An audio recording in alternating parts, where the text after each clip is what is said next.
नमस्कार मित्रों, स्वागत है आप सबका एक बार फिर से मेरे ज्ञान गंगा रहस्यमयी चैनल में। दोस्तों, आज संसार में सभी इस धरती पर अपने आप को भगवान के भक्त कहते हैं। देखा जाए तो कोई भी इस धरती पर भक्त नहीं हो सकता, क्योंकि भक्त होने का प्रमाण भी देना पड़ता है और वह आइडेंटिफाई सिर्फ परमात्मा या जिसकी भक्ति करते हैं वही देता है। इसी प्रकार भगवान श्री विष्णु जी की संपूर्ण वाणी को आप तक विशेष रूप से पहुंचाया है। आप उनको समझने का कोशिश करेंगे तो आपको बहुत ही सरल पूर्वक समझ में आ जाएगा कि भगवान क्या कहना चाहते हैं। इसी प्रकार मित्रों, भगवान कल्कि भी अपने हर शास्त्रों के अनुसार कुछ भविष्यवाणी या कुछ बातें या कुछ उपदेश उठाकर मेन टॉपिक में बोले हैं और उन्होंने उसी बात पर अपने ज्ञान का भी प्रमाण दिया है। आप जो भी इसमें जानेंगे सब सनातन पुरातन आदि पुरुष आदि सत्पुरुष के बारे में ही जानेंगे, जो शुरुआत में था, जो रहेगा, जो सृष्टि अंत के बाद भी रहेगा। सृष्टि खत्म होने के बावजूद भी वह रहता है, उसी के विषय में हम आपको बता रहे हैं। वास्तव में भगवान श्री विष्णु जी, भगवान श्री रामचंद्र जी, भगवान श्री कृष्ण जी वाली शरीर कौन थी और उसमें परमात्मा रूप क्या था, आपको इसके बारे में आगे पता चलेगी। हर कोई व्यक्ति जानता है कि इस संसार में कोई भी रहने के लिए नहीं आया है, क्योंकि यह एक खेल मैदान है और इस खेल मैदान में सबकी अपनी भूमिका निभाना है। उसी प्रकार से ईमानदारी से अपने कर्तव्य को, अपने भूमिका को निभाना ही हमारी भक्ति और सेवा कहलाती है। परंतु आज संसार में अपना भूमिका न निभाने के कारण संसार में चारों तरफ अधर्म, अन्याय, अनीति, मतलब कोई भी होता है तो हम कहते हैं कुछ भी खेल खेलते हैं तो उस खेल में कोई अगर बेईमानी करता है तो हम लोग उस बेईमानी को कहते हैं भैया यह बेईमानी हो गई है, यह खेल नहीं माना जाएगा। उसी प्रकार से परमात्मा का यह खेल भूमि है जो जन्म मृत्यु आदि से है। यह माया क्षेत्र होने के बाद सब माया में फंस जाते हैं, परंतु उस माया से निकलने का भी भगवान ने बहुत ही सरल उपाय भी बताया है। जिसके पास उस माया को जानने और समझने के लिए दृष्टि होगी, वह कभी भी व्यक्ति इस माया के जंजाल में नहीं फंस सकता, क्योंकि ये माया भगवान की एक खेल है। जिस प्रकार से क्रिकेट खेलते हुए ब्रिज पर जितना आनंद हम सबको आता है, वह जो खिलाड़ी होते हैं वह खेलते रहते हैं, वह अपनी अपनी भूमिका निभाते हैं। उसी प्रकार से इस संसार में असुर और सज्जन दो प्रकार के व्यक्ति को भगवान उतारता है। स्त्री पुरुष, रात दिन, असत्य सत्य, अधर्म अन्याय, हर प्रकार से भगवान इस धरती पर दो से दुनिया बनती है और इस दुनिया में, इस माया के क्षेत्र में हम उलझ जाते हैं और उलझकर अपने ही बनाए हुए माया जाल में, अपने ही बनाए हुए मकड़ी जाल में फंस जाते हैं और उसी में अपना दम तोड़ देते हैं, क्योंकि हम उस मकड़ी जाल से निकलना नहीं जानते। अपने जो माया जाल बुना है उस बुने हुए जाल से निकल नहीं पाते।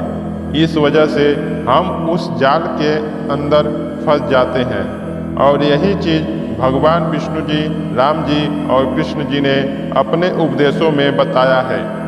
कर्म तो हर किसी को करना है, चाहे वह कोई भी हो, सन्यासी से लेकर चींटी से लेकर हर व्यक्ति को अपना कर्तव्य करना ही है। चाहे वह पेड़ पालो क्यों ना हो, वह धूप घास क्यों ना हो, सबको अपना कर्तव्य निर्धारित है और सब अपनी कर्तव्य करते हैं, चाहे वह कोई भी व्यक्ति हो।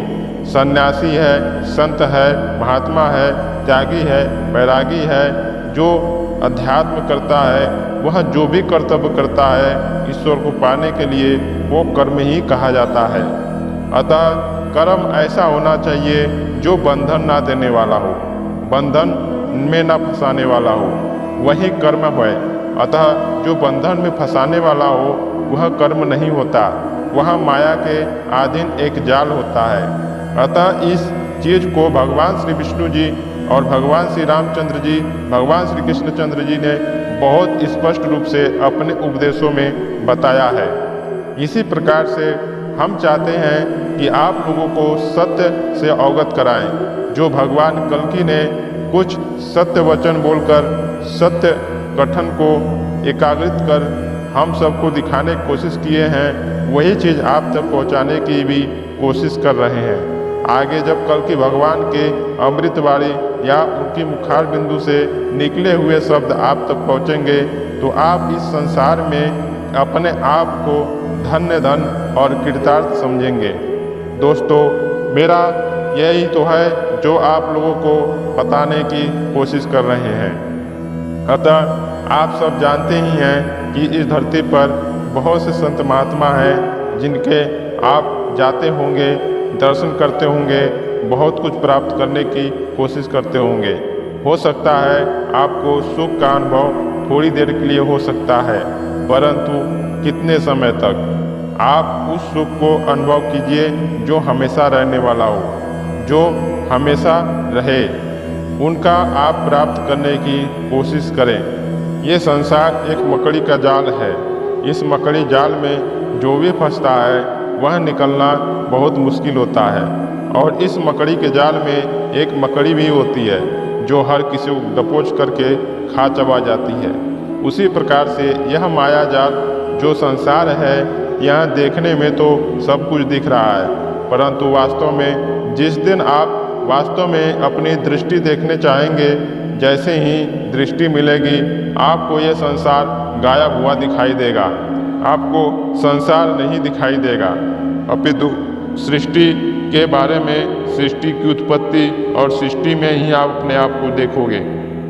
अतः माया की वजह से आप पर्दा के इस पार होने की वजह से आप समझ पा रहे हैं। जिस तरह सिनेमा घर में मूवी का फोकस पीछे से दिया जाता है और वहाँ जो लाइट पर्दा पे पड़ता है उसमें चित्र दिखाई देता है, तो जो पर्दा पे चित्र दिखाई दे रहा है वह ओरिजिनल नहीं है, हमको किसी मशीन के द्वारा फोकस दिया जा रहा है और उस पर्दा पर जो चित्र आ रहा है उसको हम देख रहे हैं। अपितु न पर्दा पे चित्र सही है, ना वह लाइट सही है। जो उसने बनाया है उस पिक्चर को वही सही है। और वहाँ वास्तविकता देखा जाए तो वह अपने सुख समृद्धि से जीवन जीता है, लेकिन आपको फिल्मों में और कई प्रकार के चीज़ों में देखोगे तो गद्दार मारा जाता है, विलन जीतता है, बहुत सी चीज़ें दिखाई जाती हैं। क्या वह सत्य है? नहीं, अपितु झूठ है। इसी प्रकार से आपका इस माया जाल में लड़ते हुए अपने शरीर को त्याग देंगे तो क्या आप मर जाएंगे? नहीं, आप वास्तव में जिंदा ही रहेंगे। आप कौन हैं यह आप स्वयं ही सोचें। आप एक जीव हैं और जीव कभी नहीं मरता है, उसका कभी अंत नहीं होता है। दुख भी जीव को ही लेना पड़ता है, सुख भी जीव को भोगना पड़ता है, हर कष्ट पीड़ा जीव को ही भोगना पड़ता है। भूख प्यास हर सुख उसको चाहिए। जो मन के अनुसार चलता है वह इंद्रियों के अनुसार हो जाता है और संसार में इस माया जाल में फंस जाता है।